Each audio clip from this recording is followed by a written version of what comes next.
Bugun men pensionerlar uchun juda muhim bo'lgan masalani tushuntiraman.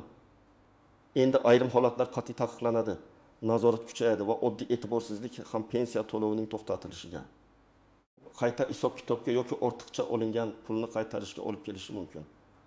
Bu ma'lumot faqat hozir pensiya olayotganlarga emas, ota-onasi, bobosi, buvisi pensioner bo'lgan har bir oilaga tegishli. Shuning uchun videoni oxirigacha ko'ring. Hoziroq kanalga obuna bo'ling va like bosib qo'ying. Chunki men bugun ko'pchilik bilmaydigan, lekin amalda juda ko'p muammo tug'diradigan jihatlarni aniq misollar bilan tushuntiraman. Men avval vaziyat qanday bo'lgani oddiy tilda aytib beraman. Oldin ko'p pensionerlar pensiyani odatdagidek olardi. Kimdir bank kartasiga tushirar, kimdir ishonchnoma orqali farzandiga oldirar. Kimdir boshqa viloyatga ko'chib ketgan bo'lsa ham eski manzil bo'yicha pensiyasini davom ettirardi. Ayrim holatlarda hujjatlar yangilanmasa ham odamlar bunga katta ahamiyat bermas edi. Masalan, pensioni chet elga ketdi. Yashash manzili o'zgardi, ishga kirdi. Daromadi paydo bo'ldi. Nogironlik guruhi qayta ko'rikdan o'tish kerak bo'ldi. Lekin bu haqda tegishli tashkilotga vaqtida xabar berilmadi. Avvallar bunday holatlar ko'pincha kech aniqlanar, ayrimlar esa baribir bilishmaydi deb o'ylardi. Endi esa vaziyat boshqacha. Davlat organlari o'rtasida ma'lumot almashinuvi kuchaymoqda. Bank ma'lumotlari, fuqarolik holati, yashash manzili, ishga joylashish, soliq to'lovlari, chet elga chiqish, vafot etish holati, nogironlik bo'yicha ko'rik natijalari kabi ma'lumotlar avvalgidan tezroq tekshiriladi. Men buni qo'rqitish uchun emas, ogohlantirish uchun aytyapman. Endi hech kim bilmaydi degan qarash juda xavfli. Pensioner yoki uning yaqinlari noto'g'ri harakat qilsa, pensiya vaqtincha to'xtatilishi, ortiqcha to'langan summa qaytarilishi. Ayrim hollarda esa huquqiy javobgarlik masalasi ham ko'rilishi mumkin. Aslida taqiq nima degani? Bu pensioner endi hech narsa qila olmaydi degani emas. Bu ayrim harakatlarni yashirish, noto'g'ri ma'lumot berish. Boshqaning pensiyasidan noqonuniy foydalanish, muddati tugagan hujjat bilan pul olish, vafot etgan shaxs nomidan pensiya yechish, ishonchnomasiz yoki vakolatsiz pul olish mumkin emas degani. Ya'ni muammo pensiya olishda emas, pensiya olish tartibini buzishda. Men birinchi navbatda kimlar xavotir olish kerakligini tushuntiraman. Agar pensioner o'z pensiyasini o'z kartasiga oladi, hujjatlari joyida, manzili to'g'ri, bank kartasidan o'zi foydalanadi. Kerakli tekshiruvlardan vaqtida o'tadi va hech narsani yashirmaydi. Unda ortiqcha xavotirga asos yo'q. Bunday odamlar faqat tartibni bilib, hujjatlarni nazorat qilib yurish kerak. Lekin ayrim toifalar albatta e'tiborli bo'lishi shart. Birinchi toifa pensiyani boshqa odam orqali otayotgan pensionerlar. Masalan, ona 7-8 yoshda, yurish qiyin, pensiyasi o'g'lining qo'lida bo'lgan karta orqali yechiladi. Agar ona buni bilsa, rozi bo'lsa, karta xavfsiz saqlansa, bank operatsiyalari ochiq bo'lsa, muammo bo'lmasligi mumkin. Lekin o'g'il onasining kartasidan o'z xarajatlari uchun pul yechib yursa, ona qancha pensiya tushayotganini bilmasa, bu jiddiy muammoga aylanishi mumkin. Chunki pensiya pensionerning shaxsiy puli. Farzand yordam berishi mumkin, lekin egasining roziligisiz tasarruf qilishi mumkin emas. Ikkinchi toifa ishonchnoma orqali pensiya olayotganlar. Oldin ko'pchilik bir marta ishonchnoma qildik, endi bo'laveradi deb o'ylagan. Aslida ishonchnomaning muddati bor, unda vakolat aniq yozilishi kerak. Agar ishonchnoma muddati tugagan bo'lsa, o'sha hujjat asosida pensiya olish taqiqlanadi. Masalan, pensioner qiziga 1 yil muddatga ishonchnoma bergan. 1 yil o'tdi, lekin qizi yana bankka borib pul yechmoqchi. Bank yoki mas'ul tashkilot tekshirsa, hujjat yaroqsiz hisoblanadi. Agar pul baribir olingan bo'lsa, keyin savollar paydo bo'ladi. Kim oldi? Qanday asosda oldi? Pensioner xabardormi? Zarar bormi? Uchinchi toifa chet elga uzoq muddatga ketgan pensionerlar. Men bu yerda muhim farqni tushuntiraman. Chet elga chiqishning o'zi har doim pensiyani yo'qotish degani emas, lekin doimiy yashash, uzoq muddat qolish, ro'yxatdan chiqish, fuqarolik yoki yashash maqomi o'zgarishi kabi holatlar pensiya tartibiga ta'sir qilishi mumkin. Masalan, pensioner Rossiyaga farzandlari yoniga 6 oyga ketdi. Agar u faqat mehmon bo'lib borgan bo'lsa, hujjatlari joyida bo'lsa, kartasiga pensiya tushib tursa, vaziyat bir xil bo'lishi mumkin. Lekin u doimiy yashash uchun ketib, O'zbekistondagi manzili va hujjatlari bo'yicha ma'lumotlarni yangilamasa, keyin tekshiruvda muammo chiqadi. Shuning uchun men har doim aytaman. Chet elga ketishdan oldin pensiya bo'limidan o'z holatingiz bo'yicha yozma yoki rasmiy tushuntirish oling. 4-toifa nogironlik pensiyasi yoki nafaqasi olayotganlar.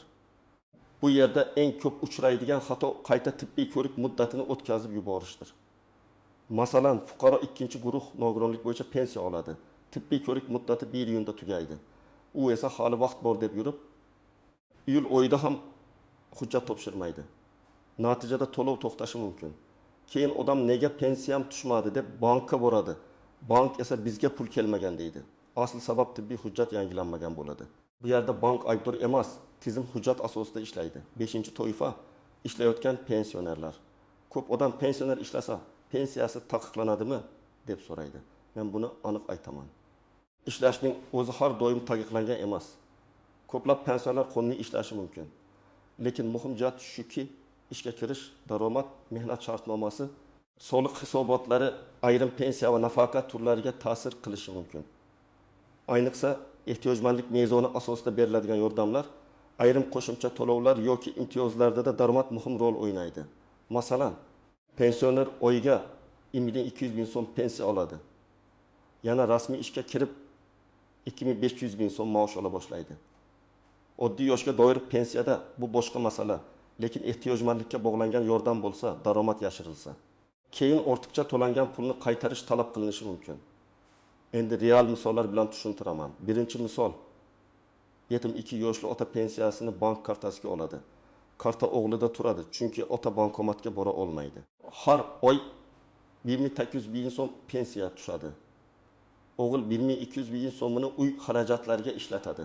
600 ming so'mini otaga beradi. Agar ota bunga rozi bo'lsa ham, eng to'g'ri yo'l xarajatlarni ochiq yuritish. Otaning roziligini aniq qilish, imkon bo'lsa bank ilovasi yoki SMS xabarni pensionerning telefoniga ulashtir.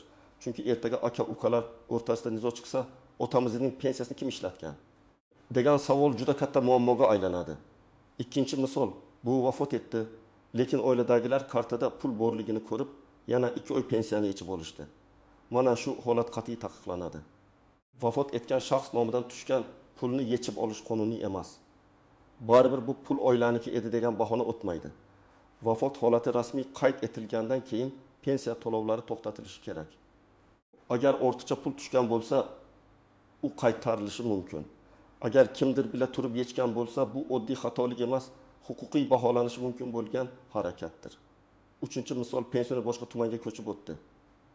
Lekin ro'yxatdan o'tish, manzilni yangilash pensiya ishini ko'chirish masalasini cho'zdi. 1-oy muammo bo'lmasligi mumkin, 2-oy ham bilinarsiz o'tishi mumkin, lekin keyin xat, tekshiruv, bank ma'lumotlari yoki mahalla ma'lumotlari orqali nomuvofiqlik chiqadi. Natijada pensionerning o'zi ovora bo'ladi. Men ko'p ko'rganman, odam aslida hech qanday yomon niyat qilmagan, faqat keyin qilaman deb yurgan. Lekin hujjatlarda eski manzil, amalda boshqa joy, telefon raqami boshqa, bank filiali boshqa bo'lsa, tizimda savol paydo bo'ladi. 4-misol.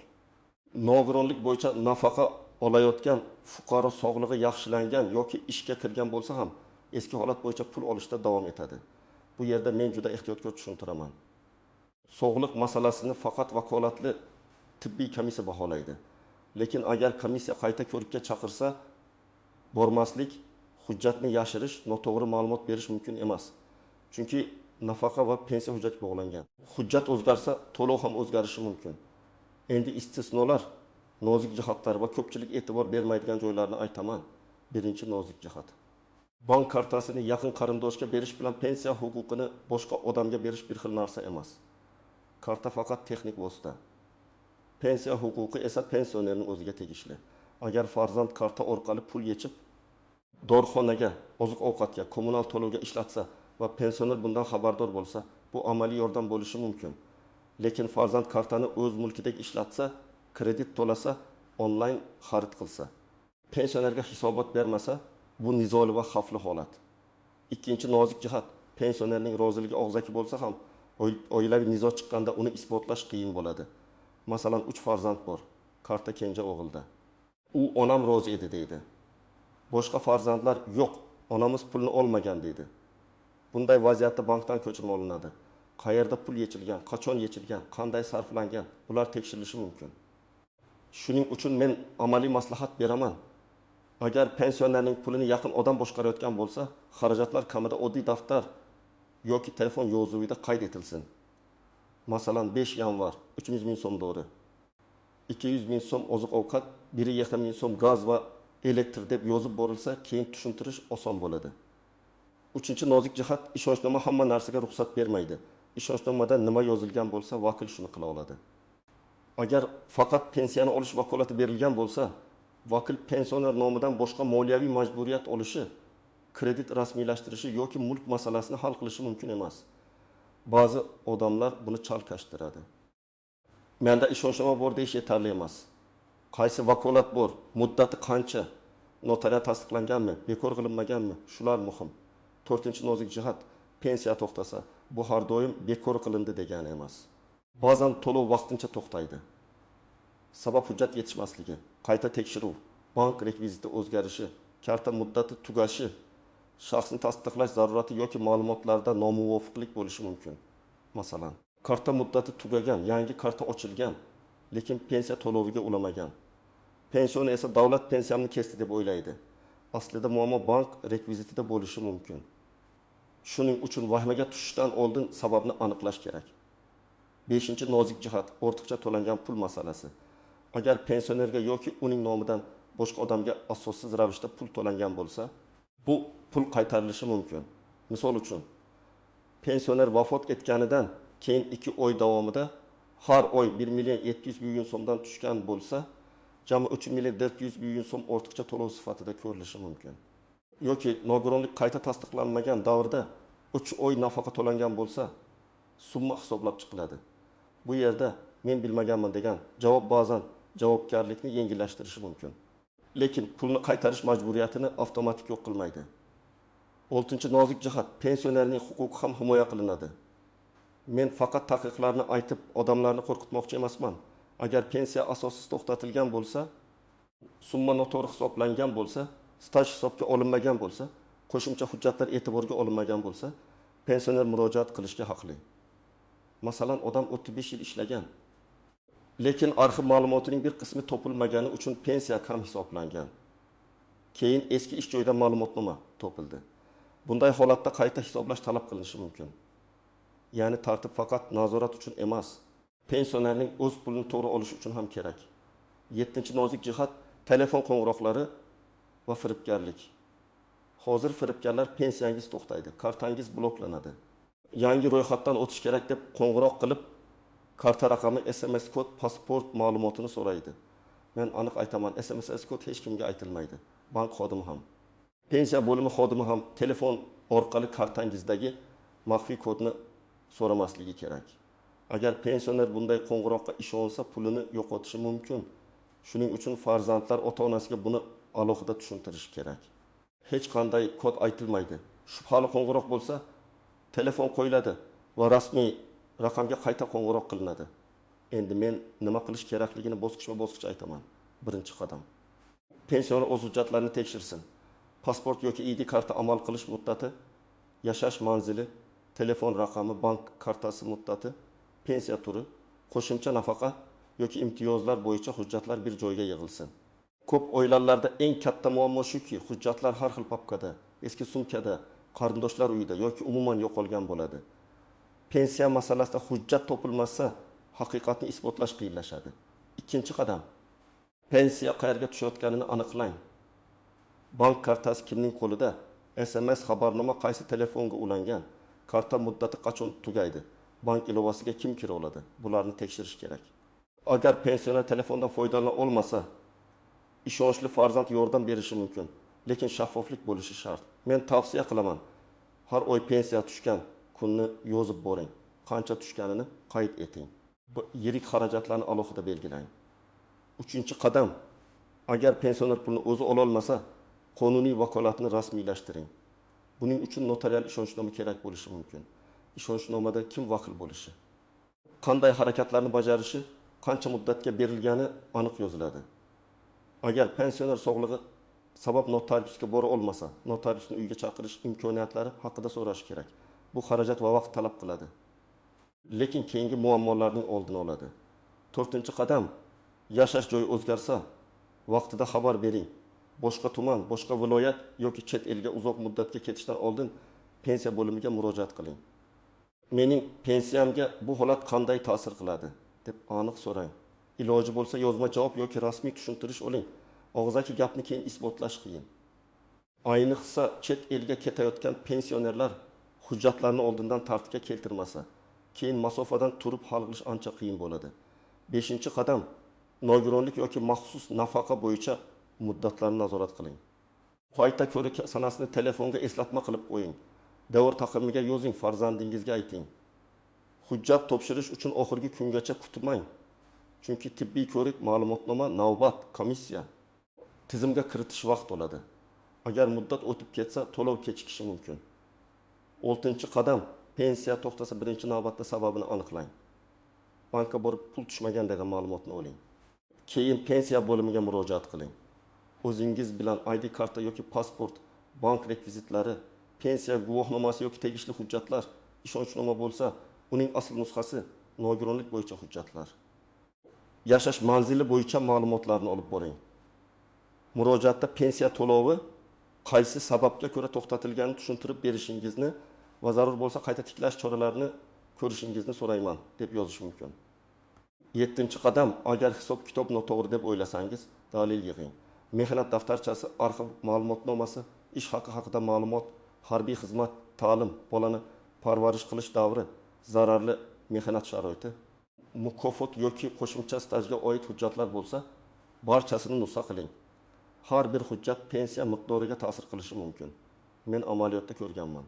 Bitta arxiv ma'lumotnomasi topilgani uchun odamning pensiyasi sezilarli oshgan holatlar bo'lgan. Shuning uchun endi kech deb o'ylamang. Hujjat bo'lsa tekshirtirish kerak. 8-qadam. Shubhali telefon va xabarlarga ishonmang. Hech kimga SSS kod aytmang, karta PIN kodini bermang, pasport rasmini notanish odamga yubormang. Agar kimdir pensiyangizni oshirib beraman, navbatsiz hal qilaman. Kartangizni tekshirish kerak desa, darhol ehtiyot bo'ling. Rasmiy masalalar rasmiy tashkilot, bank filiali, davlat xizmatlari markazi yoki tegishli elektron platformalar orqali hal qilinadi. Pul evaziga tezlashtirib beraman degan odamlar ko'pincha muammo yaratadi. 9-qadam, oilada ochiq kelishuv qiling. Agar pensioner keksaygan bo'lsa, farzandlar o'rtasida pensiya kim tomonidan olinishi, qanday sarflanishi, dori-darmon, oziq-ovqat, kommunal to'lov, qaroq xarajatlari qanday qoplanishi oldindan kelishilsin. Bu nafaqat qonuniy, balki insoniy masala hamdir. Pensionerning puli uning roziligi bilan, uning manfaatiga sarflanishi kerak. Ota-onaning pensiyasini oilaviy umumiy pul deb ko'rishgan og'ir nizolarga olib keladi. 10-qadam, har qanday murojaatni yozma qiling. Og'zaki so'rash yaxshi. Lekin yozma murojaat natija beradi. Murojaatda ism, familiya, yashash manzili, telefon raqami, pensiya turi, muammo mazmuni, talab aniq ko'rsatiladi. Masalan, menga 2025 yil fevral oyidan pensiya to'lovi kelmayapti. Sababini yozma ravishda tushuntirib berishingizni va hujjatlarim to'liq bo'lsa, to'lovni tiklashingizni so'rayman. Shunday yozilsa, mas'ul tashkilot aniq javob berish kerak bo'ladi. Bugungi asosiy fikr shuki, pensionerlarga pensiya olish taqiqlanayotgani yo'q. Lekin pensiya bilan bog'liq tartibni buzish, noto'g'ri ma'lumot berish, hujjatsiz vakillik qilish, vafot etgan odam nomidan pul olish, muddati o'tgan ishonchnoma bilan harakat qilish, daromad yoki yashash holatini yashirish kabi ishlar endi yanada xavfli va qat'iy nazorat qilinadi. Kim hujjatini to'g'ri yuritsa, o'zgarishlarni vaqtida bildirsa, bank kartasini ehtiyot qilsa va shubhali odamlarga ishonmasa, o'z pensiyasini himoya qila oladi. Men sizdan so'rayman. Oilangizda pensioner bo'lsa, bugunoq ularning hujjatlarini, bank kartasini, ishonchnomasini va pensiya tushumlarini tekshirib chiqing. Izohlarda yozing, sizningcha eng ko'p muammo qaysi joyda chiqapti? Bank kartasidami, ishonchnomadami, hujjat yig'ishdami yoki pensiya hisob-kitobidami? Videoga like bosing, kanalga obuna bo'ling va bu ma'lumotni ota-onasi yoki yaqinlari pensioner bo'lgan odamlarga yuboring.